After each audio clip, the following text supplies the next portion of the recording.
31 अगस्त और 1 सितंबर को मुंबई में एक बड़ी बैठक होने जा रही है। बैठक मौजूदा सरकार के खिलाफ है, विपक्षी एकता को लेकर है। इसे लेकर काफी उत्साहित है बिहार के वो तमाम राजनेता जो बीजेपी के खिलाफ राजनीति करते हैं, चाहे नीतीश कुमार हो, लालू प्रसाद यादव हो। लेकिन जिस विपक्षी एकता की मुहिम की शुरुआत बिहार से होती है, उसी पहली बैठक जो हुई थी मतलब 23 जून को, आपको याद होगा उस दिन पटना के सड़कों पर कई पोस्टर लगे थे जिसमें यह मांग की गई थी आम आदमी पार्टी के द्वारा। केजरीवाल की पार्टी है, अरविंद केजरीवाल दिल्ली के सीएम हैं और उन्हें बजाबते प्रधानमंत्री बनाने के लिए पोस्टर लगाए गए थे पटना की सड़कों पर। वो खबर भी हमने आपको दिखाया था, जिसके बाद ये लगातार सवाल उठ रहे थे कि क्या विपक्षी एकता में अरविंद केजरीवाल कोई बड़ा पद चाहते हैं या सबसे बड़ा पद चाहते हैं।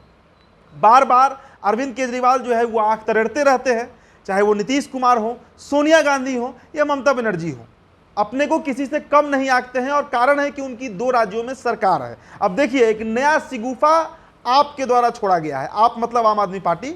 उनका कहना है कि 2025 में जो बिहार में विधानसभा चुनाव होंगे, उस चुनाव में आम आदमी पार्टी बिहार की सभी 243 की 243 सीटों पर चुनाव लड़ेगी, यानी अकेले चुनाव लड़ेगी आम आदमी पार्टी बिहार में। सवाल यह है कि जब इंडिया गठबंधन का नींव दिया जा रहा है, तैयार किया जा रहा है, एक स्ट्रक्चर खड़ा किया जा रहा है बीजेपी के खिलाफ, उसमें बड़े नेता के तौर पर अरविंद केजरीवाल हैं, वो बार बार इस तरीके का उनकी पार्टी जो है वो बार बार इस तरीके का बयान क्यों दे रही है। अब देखिए, बिहार प्रभारी संदीप पाठक जो हैं, उन्होंने कल ये बयान दे दिया, जिसके बाद अब राजद और जदयू में फिर से ये चर्चा होने लगी है कि आखिरकार केजरीवाल चाहते क्या है। और वो भी ये बयान कब दिया गया, जब बैठक से 3 या 4 दिन ही बचे हुए हैं।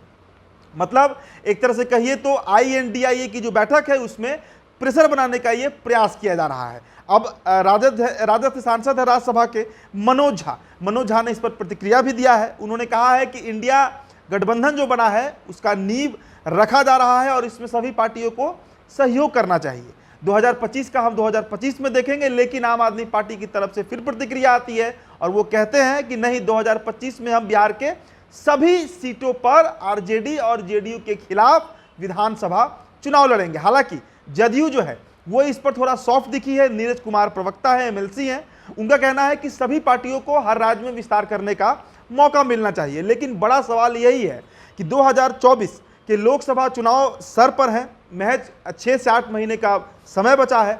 ऐसे में 2025 का इस समय चर्चा करना आखिरकार कितना प्रासंगिक है। परफेक्शन IAS सिविल सेवा BPSC UPSC परीक्षा के लिए एकमात्र समर्पित और रिजल्ट ओरिएंटेड संस्थान, बेहतर सफलता के लिए केंद्रित। Perfection IAS foundation course Hindi और इंग्लिश माध्यम में विश्वसनीय गाइडेंस के साथ सुनिश्चित की जाती है। 64वीं, 65वीं, 66वीं BPSC परीक्षाओं में सबसे ज्यादा 107, 69, 131 क्रमशः रिजल्ट देने वाली संस्थान perfection IAS, Kumar tower, boring road, Patna. आपको याद होगा कि आम आदमी पार्टी इससे पहले भी कई दफा इस तरीके का जो नखरा है, एक तरह से आप कह सकते हैं, वो बार बार दिखाते रही है। पहला बार उन्होंने कहा था कि राहुल गांधी कतई मंजूर नहीं है, अगर राहुल गांधी प्रधानमंत्री प्रत्याशी बनेंगे तो हम गठबंधन से बाहर हो जाएंगे।